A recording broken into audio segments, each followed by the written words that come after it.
Magandang umaga mga kapuso, pansamantalang hihina ang hanging amihan. Yan ay kung pagbabasehan ng datos ng Metro Weather. Ngayong weekend yan, aasahan wala namang posibleng bagyo na mamumuo o papasok sa loob ng Philippine Area of Responsibility.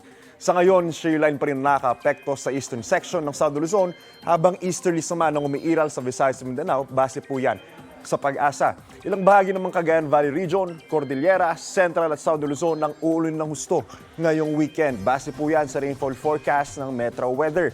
May heavy to intense rain sa ilang lugar na maaaring magdulot ng pagbaha o kaya naman ay landslide. Posible rin ang ulan sa Visayas at Mindanao, lalo na sa bandang hapon at sa gabi. Asahan din muli ang ulan ngayong araw sa ilang parig ng Metro Manila.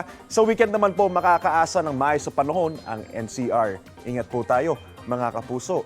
Ako po si Andrew Pertiera para sa GMA Integrated News Weather Center. Maasahan, ano man ang panahon. Know the weather before you go para mark safe lagi, mga kapuso. Mga kapuso, know the weather before you go at mag-subscribe na sa GMA Integrated News sa YouTube. Para sa mga kapuso natin sa abroad, bisitahin ang GMA Pinoy TV at www.gmanews.tv.